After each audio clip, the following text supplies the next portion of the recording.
नमस्कार दोस्तों, मैं सतीश कदम, इंश्योरेंस एंड इन्वेस्टमेंट एडवाइजर, आपका स्वागत करता हूं अपनी इस नई वीडियो में। आज हम बात करने वाले हैं रिटायरमेंट प्लानिंग को लेकर के। तो आइए वीडियो को स्टार्ट करते हैं। दोस्तों, आज हम बात करेंगे रिटायरमेंट प्लानिंग की, वेल्थ क्रिएशन की, अमीर बनने की, और साथ ही साथ ये भी समझेंगे कि आज की महंगाई को देखते हुए, आज के घर खर्च को देखते हुए, कल जब मैं रिटायर होऊंगा तो मुझे कितने रुपए की जरूरत पड़ेगी और कौन सा पेंशन प्लान मेरी नीड पे बेस्ट सूट करता है। हम मैथमेटिक कैलकुलेशन भी करेंगे और इन्फ्लेशन को भी काउंट करेंगे कि एग्जैक्टली क्या चाहिए। दोस्तों, सबसे पहले मैं आपके सामने रख रहा हूं एक आम आदमी का घर का खर्चा, आपके घर का खर्चा, मेरे घर का खर्चा और 1 तोला सोना। दोस्तों, 1992 आज से 30 साल पहले करीब करीब 10 रुपए लीटर दूध आता था। आज 2022 में दूध का रेट है 60 रुपए लीटर, 6% सालाना से ग्रो कर रहा है। 2042 आते आते जब आप और मैं रिटायर होंगे, हो सकता है दूध हमें 200 रुपए लीटर में लेना पड़े।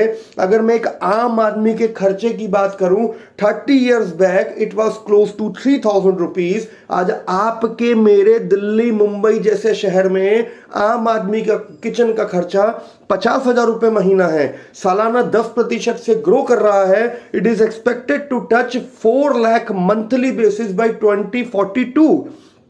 अगर मैं 1 तोला सोना की बात करूं तो 1992 में करीब करीब 3,000 रुपए का 10 ग्राम गोल्ड आता था। आज 1 तोला सोना 50,000 रुपए का है।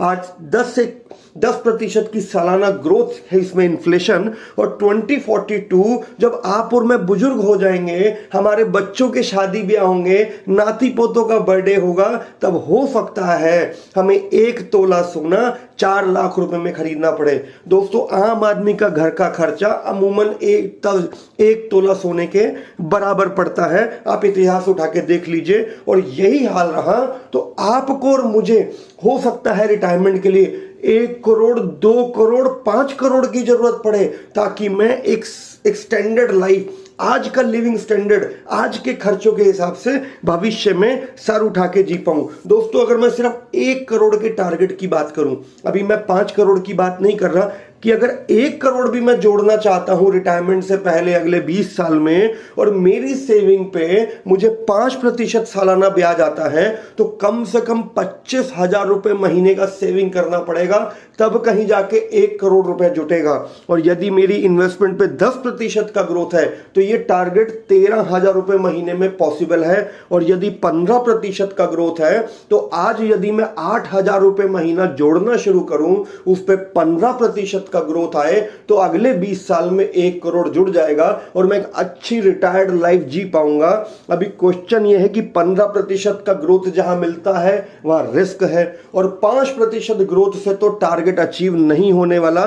तो मैं क्या करूं, कहां निवेश करूं, कौन सा रिटायरमेंट प्लान लूं, सेफ वाला कि ग्रोथ वाला? अगर मैं LIC और PPF की सेफ्टी के साथ जाता हूं, रिटर्न सेफ हैं, गारंटेड हैं, लेकिन टारगेट अचीव नहीं होने वाले, वेल्थ क्रिएट नहीं होने वाली। और अगर मैं शेयर बाजार और म्यूचुअल फंड में या रियल एस्टेट या प्रॉपर्टी में जाता हूं, तो ग्रोथ तो अच्छी है लेकिन अनसर्टेनिटी है। जिस साल में रिटायर हुआ उसी साल शेयर बाजार गिर गया, तो इसका एक सॉल्यूशन है रूल बेस्ड इन्वेस्टिंग या बैलेंस अप्रोच। आज मैं आपको एक बैलेंस्ड अप्रोच बताता हूं कि सबसे पहले आप अपने पैसे के 3 हिस्से कर दीजिए। आप 5,000 दे सकते हैं, 10,000 दे सकते हैं, 25,000 दे सकते हैं, 3 हिस्से कर दीजिए। 33% से खरीदिए जीवन बीमा। जीवन बीमा जरूरी है, जरूर लीजिए, केवल 33% पैसे से। 33% पैसे को डालिए शॉर्ट टर्म सेविंग प्रोडक्ट में, क्योंकि रिटायरमेंट आने में बहुत समय है। बीच बीच में 2, 3, 4 साल के बाद इमरजेंसी भी आती है, शॉर्ट टर्म नीड भी आती है, और LIC और PPF जैसे सेफर प्रोडक्ट में लॉक इन होता है। You cannot withdraw your money in a mid way. और शेयर बाजार और म्यूचुअल फंड जैसे प्रोडक्ट में रिस्क होता है। हो सकता है जब मुझे पैसे की जरूरत हो तो शेयर बाजार गिरा हो, इसलिए हम रेकमेंड करते हैं कि पैसे के 3 हिस्से कीजिए। 33% से जीवन बीमा लीजिए, 33% से शॉर्ट टर्म नीड को कवर कीजिए और बाकी का 33% पैसा शेयर बाजार में डालें, म्यूचुअल फंड्स में डालें, रियल एस्टेट में डालें, आपका वेल्थ क्रिएट होगा। दोस्तों, अगर मैं इंडिया में अवेलेबल इंस्ट्रूमेंट्स की बात करूं, बैंक है, पोस्ट ऑफिस है, इंश्योरेंस प्रोडक्ट में, पीपीएफ में आपको 5, 6, 8% का ग्रोथ मिलेगा। अगर मैं सोने का ओवरऑल ग्रोथ देखूं तो 12-13% का ग्रोथ है। लेकिन वहीं अगर मैं म्यूचुअल फंड, सेंसेक्स, शेयर बाजार का ग्रोथ देखूं तो 15, 18, 20% की रेंज में पिछले 25 साल से और 40 साल से ये लेवल के रिटर्न्स बनते आए हैं। शेयर बाजार का इतिहास 40 साल का बेंचमार्क अवेलेबल है।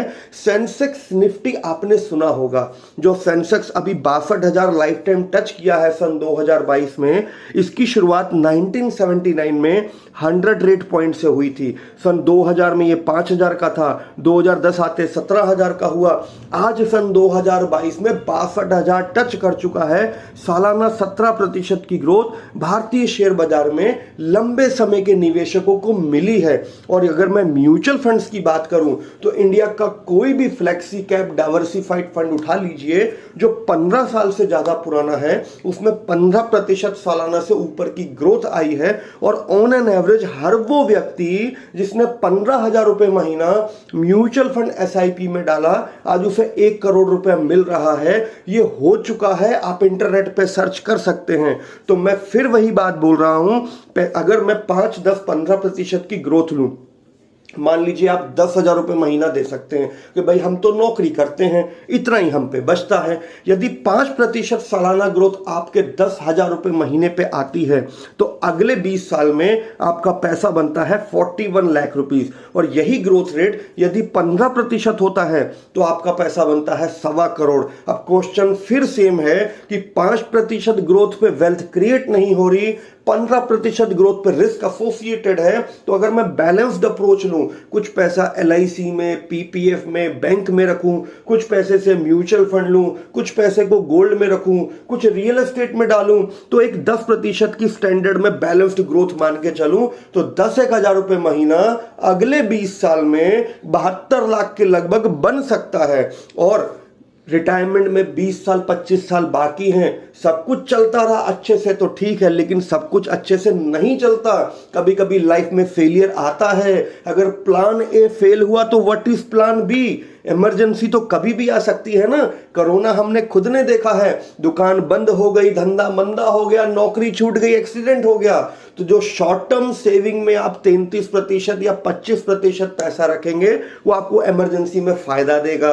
साथ ही साथ जो शॉर्ट टर्म नीड आती हैं, बच्चे का स्कूल एडमिशन, कॉलेज एडमिशन जैसे मिड वे के खर्चे आसानी से पूरे हो जाएंगे। और भगवान ना करे हम ही नहीं रहे, मैं रहा तो बहुत पैसा जोड़ूंगा, पेंशन की किटी बड़ी बन जाएगी, लेकिन नहीं रहा तो बीवी बच्चों को तो आज ही पेंशन चाहिए। तो जो 33% या 25% पैसा मैंने बोला जीवन बीमा कंपनी को दो, लाइफ इंश्योरेंस खरीदो ह्यूमन लाइफ के हिसाब से, वो आपकी फैमिली को एक क्लेम मिल जाएगा तो परिवार सर उठा के आपके बगैर भी शान से जी पाएगा।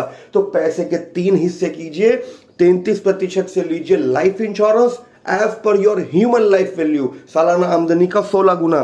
33% से कीजिए शॉर्ट टर्म और इमरजेंसी की प्रोटेक्शन और बाकी के पैसे को डालिए शेयर बाजार में। दोस्तों, एलोकेशन 33, 40, 50% अलग अलग सेगमेंट में हो सकता है, परंतु यदि सच में सर उठा के शान से जीना है वृद्धावस्था में, गाड़ी बंगला बैंक बैलेंस मेंटेन करना है, तो पेंशन प्लान मत कीजिए, पेंशन की प्लानिंग कीजिए, कंप्लीट पोर्टफोलियो लीजिए, अपने फाइनेंशियल एडवाइजर से बात कीजिए और एक अच्छा रिटायरमेंट सॉल्यूशन लीजिए। थोड़ी सी कॉस्ट कटिंग कीजिए, 10, 15, 20% पैसा आप स्पेयर कीजिए, आपकी लाइफ के सारे फाइनेंशियल टारगेट इजीली अचीव हो सकते हैं। आप एक अपने फाइनेंशियल एडवाइजर को बुलाइए और आज डिस्कस कीजिए। दोस्तों, ये वीडियो ट्रेनिंग प्रेजेंटेशन सिर्फ हमने ट्रेनिंग और अवेयरनेस के लिए किया है। हम किसी भी कंपनी के किसी भी प्रोडक्ट का एंडोर्समेंट नहीं कर रहे। Mutual fund investment are subject to market risk and insurance is subject matter of solicitation. Thank you.